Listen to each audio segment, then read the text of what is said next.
Now topic is chances of medication error in hospital. आखिर कितने chances होते हैं? हम लोग इतना चिंतित क्यों है कि भाई ये मेडिकेशन एरर नहीं होनी चाहिए, इसको रोकना है, इसको नहीं होना चाहिए, प्रिवेंटेबल होती है, मरीज को नुकसान हो जाता है।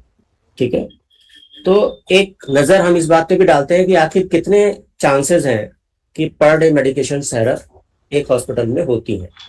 तो इस पे हम एक नजर डालना चाहेंगे।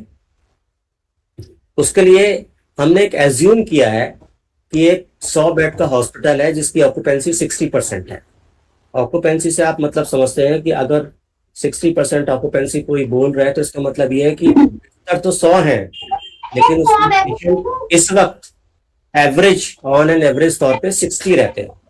किसी दिन 55 है, तो किसी दिन 65 है, तो किसी दिन 52 है, तो किसी दिन 68 है। तो अगर आप पूरे मंथ का एक एवरेज निकालेंगे तो 60 आएगा। इसको बोलते हैं ऑक्यूपेंसी। तो एक 100 बेड का हॉस्पिटल है जिसकी 60% ऑक्यूपेंसी है, तो उसका मतलब total number of patients per day is equal to 60।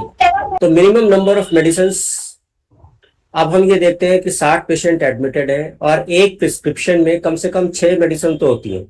एक दो एंटीबायोटिक्स होंगी, एक एंटासिड होगा, एक फीवर की दवाई होगी, एक कोई सिरप होगा, एक मल्टीविटामिन होगा। तो ये ऑन एन एवरेज देखा गया है कि अगर एक पेशेंट आईसीयू में एडमिट है उसको 12-15 दवाइयां चल रही हैं, कोई एक पेशेंट नर्सरी में एडमिट है उसको 6-7 दवाइयां चल रही हैं, कोई एक पेशेंट इकोनॉमी वार्ड में या जनरल वार्ड में एडमिट है उसको 4-5 दवाइयां चल रही हैं। लेकिन हम ऐसे अलग अलग नहीं मान सकते, तो हमने ये माना है कि एक एवरेज हर एक प्रिस्क्रिप्शन पे एवरेज 6 दवाइयां चलती है। Minimum number of transcription in ward. अब ये क्या होता है कि जैसे ही पेशेंट हॉस्पिटल में आया है, डॉक्टर ने प्रिस्क्रिप्शन लिख दिया। डॉक्टर ने जब प्रिस्क्रिप्शन लिख दिया तो प्रिस्क्रिप्शन के साथ पेशेंट वार्ड में आ गया। अब यहाँ पे क्या होता है कि जो वार्ड में नर्सिंग स्टाफ होती है उसको 2 बार उसको ट्रांसक्रिप्ट करना पड़ता है प्रिस्क्रिप्शन को। एक बार तो जो ट्रांसक्रिप्शन करके जो पेपर बनता है, that paper goes to the patient file जिसपे कि मरीज को दवाई देनी है, एडमिनिस्ट्रेशन का रिकॉर्ड आएगा। और दूसरा प्रिस्क्रिप्शन जो बनाती है सिस्टर, ट्रांसक्रिप्शन जो करती है वो पेशेंट को दे देती है या पेशेंट के अटेंडेंट को दे देती है कि भाई आप ये सारी दवाइयां ले आएंगे। तो one transcription paper is for the patient attendant to procurement of the medicines, and one is for the patient's file जिसमें कि सारा ड्रग का एडमिनिस्ट्रेशन का रिकॉर्ड रखा जाना है।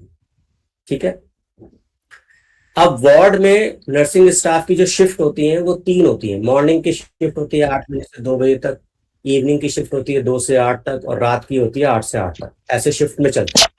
अब मरीज तो मॉर्निंग में किसी दूसरी सिस्टर ने देखा है, इवनिंग में कोई और नर्सिंग स्टाफ है, नाइट में कोई और नर्सिंग स्टाफ है। जो मॉर्निंग में है वो सीनियर है, जो इवनिंग में है वो जूनियर है, जो नाइट में है वो भी जूनियर है ना। तो सीनियरिटी जूनियरिटी का भी बहुत सारा इशू है यहाँ। दवाई किसी भी टाइम मंगवाई जा सकती है। मॉर्निंग में भी दवाई प्रोक्योरमेंट होगा, इवनिंग में भी होगा, नाइट में भी होगा, क्योंकि जो पेशेंट एडमिटेड है वार्ड के अंदर उसको देखने के लिए डॉक्टर्स आएंगे राउंड पे। तो वो मॉर्निंग में भी आएंगे, इवनिंग में भी आएंगे, नाइट में भी आएंगे। जैसे जैसे पेशेंट की नीड होगी उस तरीके से वो डॉक्टर्स वार्ड में आते हैं, पेशेंट को देखते हैं और पेशेंट की नीड के अकॉर्डिंग दवाइयां घटाते बढ़ाते रहते हैं पर डे। ठीक है, तो ये जो ट्रांसक्रिप्शन है ये भी 2-2 बार किया जाता है। नंबर ऑफ शिफ्ट जो नर्सिंग स्टाफ की है वो मॉर्निंग इवनिंग नाइट है। जो फार्मासिस्ट हैं उनकी भी कहीं 2 शिफ्ट होती है, कहीं 3 शिफ्ट होती है, तो हमने कम नंबर लिया है, 2 शिफ्ट लिए हैं। Number of pharmacy, number of shift 3 लिए हैं।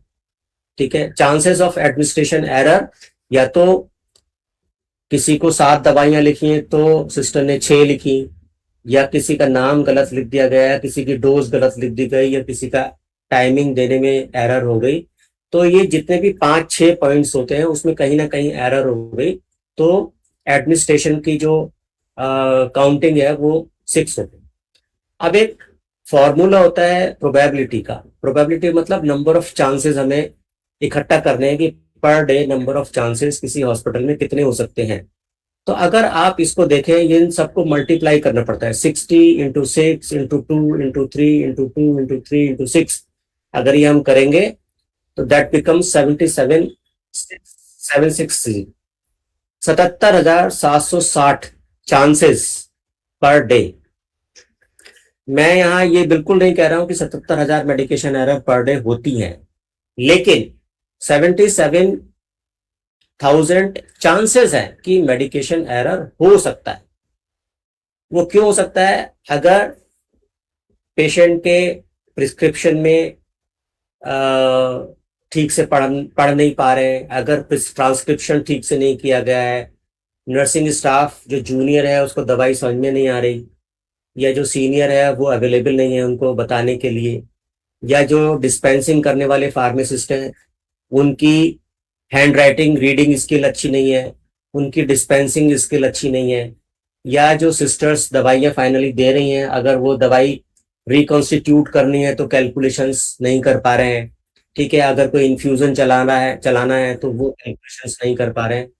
तो ये सब चीजें मिला के हमें ये पता लगता है कि पर डे चांसेस कितने हैं। इसमें हम कितनी एरर हो रही है ये एक अलग बात है, but we must understand that there are very high chances of getting medication error for a patient who is admitted in the hospital.